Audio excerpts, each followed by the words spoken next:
देश में फिर कोरोना के 3 लाख से ज्यादा मामले सामने आए हैं 24 घंटे में। 3,06,064 नए केस, 439 लोगों की जान गई है। ओमिक्रॉन से संक्रमित मरीजों की तादाद 10,000 से ज्यादा है। केंद्र सरकार की रिपोर्ट में भारत में ओमिक्रॉन के कम्युनिटी ट्रांसमिशन की बात सामने आई है। रिपोर्ट के अनुसार दिल्ली और मुंबई जैसे शहरों में ओमिक्रॉन वेरिएंट का तेजी से प्रसार हुआ है। मुंबई में बीते दिन कोरोना के 2,500 से ज्यादा नए केस सामने आए। 24 घंटे में 13 लोगों की जान गई। मुंबई में 24 बिल्डिंग फिलहाल सील है। मध्य प्रदेश के सागर में सीएम शिवराज ने बूथ संपर्क अभियान के दौरान महिलाओं के साथ किया नृत्य, लेकिन किसी ने नहीं लगाया मास्क। कोरोना प्रोटोकॉल की उड़ी धज्जियां।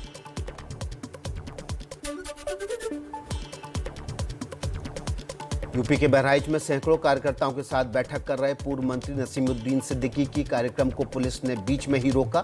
चुनाव आयोग की गाइडलाइन के उल्लंघन का आरोप।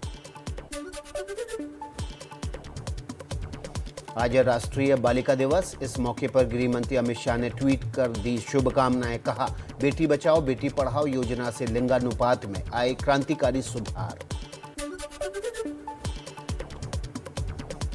मुंबई में पहली से 12वीं कक्षा के बच्चों के स्कूल खुले। कोरोना प्रोटोकॉल के साथ स्कूल खोलने के आदेश। ऑनलाइन में हमें कुछ समझ में आता नहीं था और अभी हम लोग ने ऑनलाइन आना शुरू किया है तो हमें कुछ समझ में आ रहा है।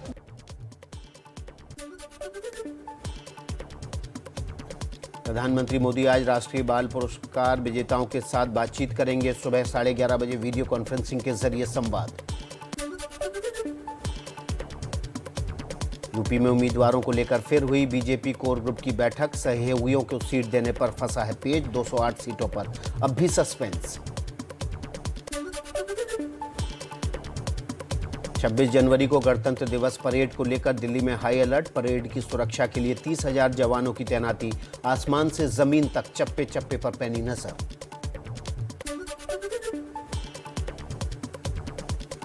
दिल्ली में बीजेपी अध्यक्ष आदेश गुप्ता और मनोज तिवारी आज दोपहर 1 बजे प्रेस कॉन्फ्रेंस करेंगे। दिल्ली सरकार का पर्दाफाश करने वाले अहम मुद्दों पर करेंगे खुलासा।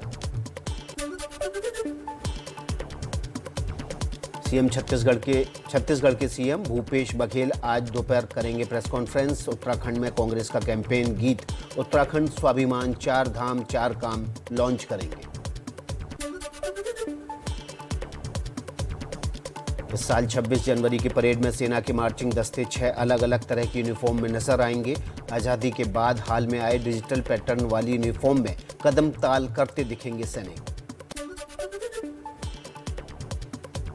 करीब 6,000 एनजीओ का एफसीआरए रजिस्ट्रेशन खत्म हो जाने के मसले पर आज सुप्रीम कोर्ट में सुनवाई। विदेशी चंदा लेने के लिए एफसीआरए रजिस्ट्रेशन कराना अनिवार्य है। एंटीलिया मामले में आरोपी सचिन वाजे की तरफ से दायर की गई अर्जी पर आज दिल्ली हाई कोर्ट में सुनवाई। याचिका में वाजे पर लगाई गई यूएपीए की धारा को खत्म करने की मांग की गई है। हिमाचल के धर्मशाला में धौलाधर की पहाड़ियों में लापता युवक का रेस्क्यू ऑपरेशन पूरा। 4 युवकों में 2 को बचाया। 2 युवकों की इलाज के दौरान मौत। दिल्ली में बारिश का टूटा 121 साल पुराना रिकॉर्ड। जनवरी के महीने में साल 1901 के बाद सबसे ज्यादा 88.2 मिलीमीटर बारिश हुई। उत्तराखंड के हल्द्वानी में लगातार हो रही है भारी बर्फबारी और बारिश में पहाड़ी इलाकों में बढ़ी ठंड।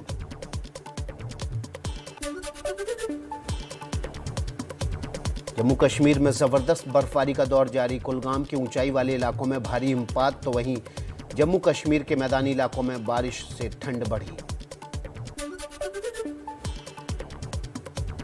जम्मू कश्मीर के गुलमर्ग में ताज़ा बर्फबारी से कड़ाके की ठंड। तापमान 0 से 7 डिग्री नीचे गिरा।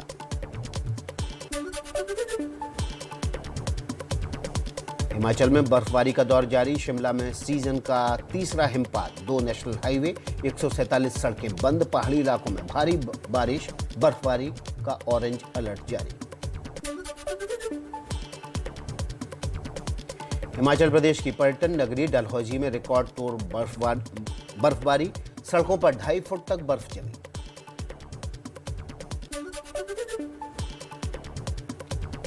पहाड़ों की रानी कही जाने वाली मसूरी में ताजा बर्फबारी से मौसम हुआ सुहाना। माल रोड पर मौसम का मजा लेने के लिए जुटे पर्यटक। जम्मू कश्मीर में कठुआ में पुलिस ने करवाया अलग अलग खेलों का आयोजन। युवाओं का खेल की तरफ रुझान बढ़ाने के लिए किया गया इवेंट।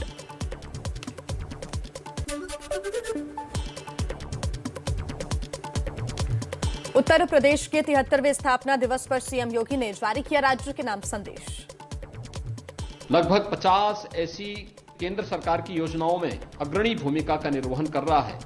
नंबर 1 या नंबर 2 स्थान पर है, जिन पर उत्तर प्रदेश का पहले कहीं कोई स्थान नहीं था।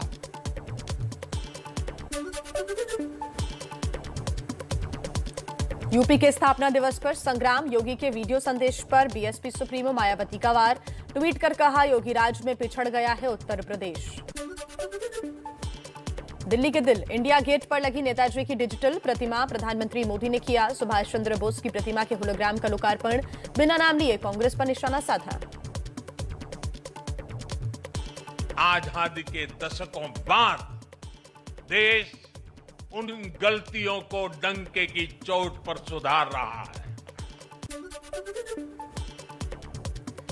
प्रधानमंत्री मोदी ने कहा, हमें नेताजी के सपनों का भारत बनाना है, हमें लक्ष्य तक पहुंचने से कोई नहीं रोक सकता।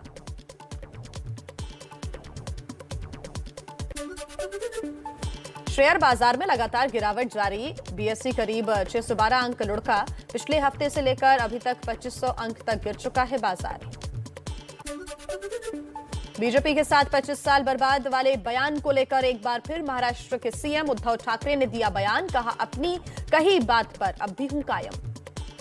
मी मागे एकदा बोललो होतो, मला वाटतं आपल्या गोरेगावच्या शिबिरात की 25 वर्ष आपली युतीमध्ये सडली, तीच भूमिका आणि तेच माझं मत आजही कायम आहे। मी त्या मतावर ठाम आहे।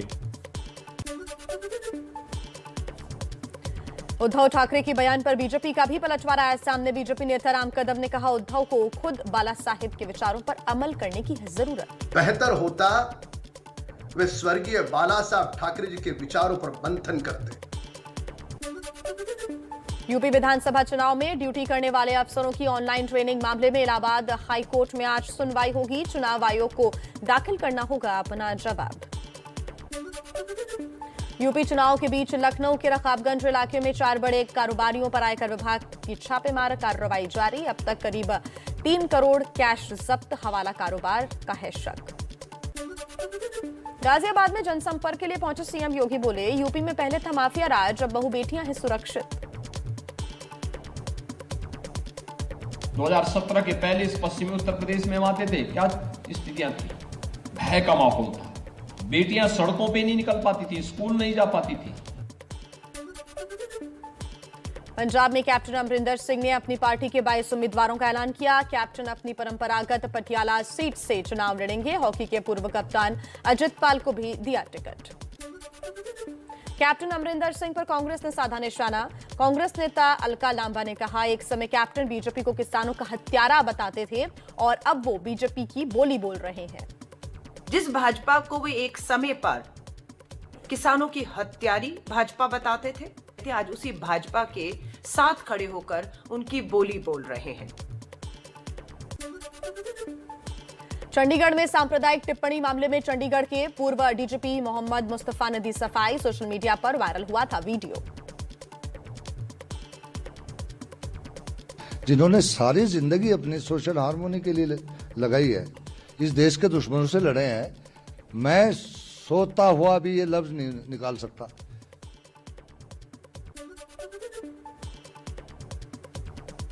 मुंबई में फर्जी बैंक कर्मचारी बनकर 9 लाख रुपए की ठगी। पुलिस की साइबर सेल ने 2 लोगों को गिरफ्तार किया। ओडिशा के बालासोर में हरियाणा पुलिस ने पत्रकारों पर किया हमला। एक बुजुर्ग महिला को हिरासत में लेने पर पूछे गए सवाल पर भड़के, थाना परिसर में लहराई गन। एमपी के कटनी में कलेक्टर ने आधी रात में कांग्रेस नेता की फर्म डिपो पर मारा छापा। 1 करोड़ रुपए की जब्ती की। 12 घंटे की कार्रवाई में 4 लोगों पर एफआईआर भी हुई दर्ज। बिहार सरकार में मंत्री नारायण साह के बेटे की दबंगई, बगीचे में खेल रहे बच्चों को पीटा, मंत्री के बेटे पर हवाई फायरिंग का आरोप, गुस्साए ग्रामीणों ने मंत्री की गाड़ी को घेरा। अरुणाचल प्रदेश के अपर सियांग इलाके से लापता हुए भारतीय युवक की सुरक्षित वापसी का चीन ने भरोसा दिया है। सूत्रों के अनुसार इसमें 1 हफ्ते का वक्त लग सकता है। ऑस्ट्रेलियन ओपन के क्वार्टर फाइनल में पहुंची सानिया मिर्जा राजीव राम की जोड़ी, मिक्स्ड डबल्स में एलन पेरेज और माथवे मिडलकूप की जोड़ी को 7-6, 6-4 से हराया। बैडमिंटन स्टार पीवी सिंधु ने दूसरी बार जीता सैयद मोदी इंटरनेशनल खिताब। 35 मिनट तक चले फाइनल मुकाबले में मालविका बानसोड़ को 21-13, 21-16 से हराया। टेस्ट सीरीज हारने के बाद दक्षिण अफ्रीका से वनडे सीरीज भी बुरी तरह हारा भारत। केप टाउन में खेले गए आखिरी वनडे में 4 रन से हार मिली, बेकार गई दीपक चाहर की 50। आखिरी वनडे में दक्षिण अफ्रीका ने भारत को जीत के लिए 287 रन का दिया था लक्ष्य, लेकिन टीम इंडिया 283 रन ही बना सकी। साउथ अफ्रीका ने 3-0 से सीरीज जीती। साल 2020 के बाद ये पहला मौका है जब 3 मैचेस की वनडे सीरीज में टीम इंडिया को क्लीन स्वीप का सामना करना पड़ा। 2020 में न्यूजीलैंड ने अपनी सरजमीं पर भारत को 3-0 से हराया था।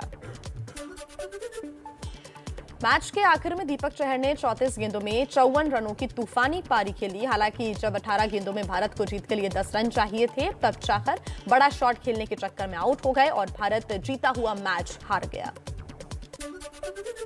पाकिस्तान के विकेट कीपर मोहम्मद रिजवान बने ICC T20 player of the year. 2021 में 26 पारियों में 73.66 की औसत से 1326 रन बनाए, 12 अर्धशतक और 1 शतक जड़ा।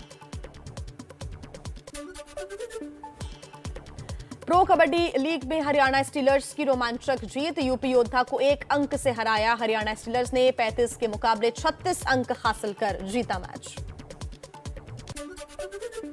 राफेल नडाल ने ऑस्ट्रेलियन ओपन टेनिस टूर्नामेंट के मेंस सिंगल्स में 14वीं बार क्वार्टर फाइनल में अपनी जगह बनाई। चौथे दौर के मुकाबले में फ्रांस के एड्रियन मनारिनो को सीधे सेट में हराया।